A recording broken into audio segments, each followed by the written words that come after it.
Good evening and welcome to The Strand. I'm Christina Foxley, the Director of Events, and I'm so pleased to introduce Anne C. Heller here tonight to discuss her dramatic and very timely biography, Ayn Rand and the World She Made. This thrilling psychological portrait of a horribly damaged woman, an arch-capitalist and mother of all cougars, is, according to the New York Observer, the closest we are likely to get to an objective account of a figure non-admirers would mostly care to ignore. They do so at their peril.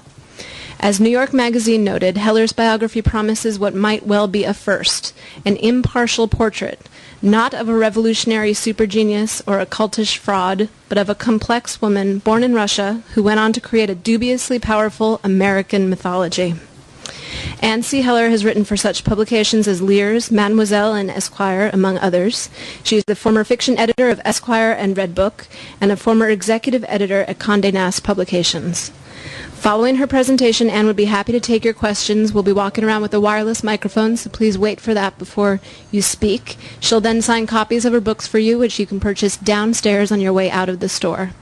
Please join me in welcoming Anne C. Heller to the Strand. Thank you very much. How many of you have read Ayn Rand's novels? Oh, good. She's a widely read person.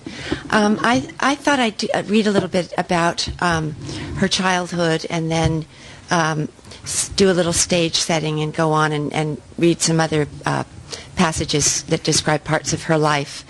I should tell you that I worked on this for 6 years. And when I started working on it, Ayn Rand was bubbling along underground, as she usually does. And it's been a surprise to me in the last year that she's bubbled up to the surface so dramatically. This is just serendipity. I read her first when I was in my 40s, not in my teens, as many people did. So my understanding of her may just be a little different because I read her as an adult, and I was curious about her drive, how her background affected her. She often said that her background hadn't affected her, and that was a bit of a challenge for a biographer to find out whether or not that was true, and I don't think it was. So I'm going to read a little bit about her childhood now. She was born in 1905 in St. Petersburg, Russia, during the last decade of the Tsar's rule of Russia, 12 years before the Russian Revolution. And here's a little bit about her childhood. Intelligent, self-directed, and solitary from an early age, Rand must have been a difficult child to raise in the first decade of the 20th century. In spite of the era's violence and turmoil, the ambiance was Victorian. The fashions were for frills, family loyalty, and the feminine arts, all of which went utterly against her grain. Some of her earliest memories were of being unreasonably treated in such matters by her mother, who was the dominating personality in the household, and even at times a tyrant. That's what Rand's sister called her late in life, a tyrant. In one memory, during the family's move to the Nevsky Prospect apartment, Rand and her younger sisters were sent to stay with a neighboring aunt and uncle, perhaps the Kahnheims. When they returned to Rand's new home, she asked her mother for a midi blouse, like the one she'd seen her cousins wearing. Anna Rosenbaum refused. She didn't approve of midi blouses or other fashionable garments for children, Rand recalled 50 years later. Anna was serving tea at the time, and perhaps as an experiment, Rand asked for a cup of tea. Again, her mother refused. Children didn't drink tea. Rand refrained from arguing, although even then the budding logician might have won the argument on points. Instead, she asked herself, why won't they let me have what I want? And made a resolution. Someday I will have it. She was 4.5 or 5 years old, although all her life she thought that she had been 3 when this happened. The elaborate and controversial philosophical system she went on to create in her 40s and 50s was at its heart an answer to this question, why won't they let me have what I want? And a memorialization of this project to get what she wanted. Its most famous expression was a phrase that became the title of her second nonfiction book, The Virtue of Selfishness, in 1962. Rand's first memory is worth describing here. The future author of Atlas Shrugged, a novel whose pulse is set by the rhythms of a great American railroad, recalled sitting at a window by her father's side, aged 2.5, gazing at Russia's first electric streetcars lighting the boulevard below. Her father was explaining the way the streetcars worked, she told a friend in 1960, and she was pleased that she could understand his explanation. Although she did not know it then, the American company Westinghouse had built the streetcar line in a gesture to the city's workers from the embattled Tsar. Such seeming coincidences, this one suggesting that even as a young child, she showed an affinity for the bright beacon of American capitalism, abound in Rand's life, and later became the threads from which she and her followers would spin her legend. Just a little bit more. While the Tsar's regime grew more unpopular and the Marxist Mensheviks and Bolsheviks competed for the allegiance of the nation's workers, the Rosenbaums prospered.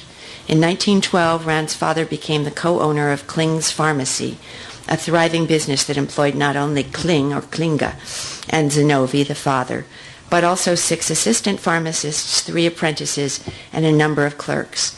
In 1914, at the outbreak of World War I, Klinga transferred full ownership of the drugstore to Zinovy, presumably because as the Russian troops advanced against the German army to the west, anyone bearing a German name was even more at risk than a Jew in the streets and government offices of St. Petersburg. As Zinovy's income grew, he bought the deed to the building that housed both the store and the family apartment. Anna hired a cook, a maid, a nurse for her daughters, and even a Belgian governess to help the 3 girls improve their French before they entered school, French being the language of the Russian-educated classes. Then I'd like to read just a little bit about what happened when the Russian Revolution happened.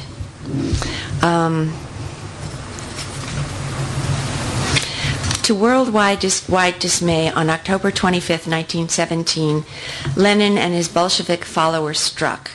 Simply by occupying a few key buildings, cutting telephone lines, and winning over a handful of strategically placed soldiers, they gained control of the capital and overthrew Russia's fragile republican government.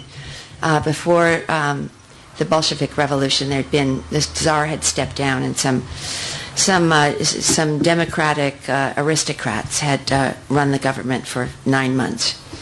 Rand kept a diary during this period where she wrote down her ideals, and on her 13th birthday noted her decision to be an atheist. Later, she remembered her reasoning this way. Since no one had ever been able to prove that God exists, God was obviously an invention. And even if God did exist and was perfect, as reputed, then man would necessarily have to be imperfect and low by comparison, an idea she said she rejected then and never reconsidered. She may have been more deeply influenced than she remembered by anger at the seeming lack of justice, divine or otherwise, in the events taking place around her. A few years after starting her diary, she burned it. By then, keeping a written record of ideals that clashed with the official Bolshevik party line was perilous, even for a child. Much later, she said that she used this diary to work out her views on popular ideas and maxims of the time, such as that people should live for the state or live for others, specifically for the poor. It will come as no surprise to Rand readers that even then she didn't like the sound of living for someone else. She remembered picturing her beloved heroes, Cyrus, who was the hero of a children's story that she loved, Thunder, her first hero of her own, who mowed down the German Navy all by herself with a machine gun, and perhaps Alexander Kerensky, who was a hero of hers while he ran the Russian democratic government.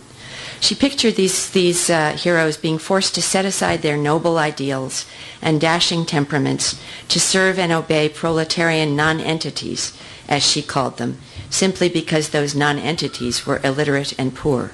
Never. People have a right to live for themselves, she decided, transforming her native sense of entitlement into an integrated, quote-unquote, sense of life.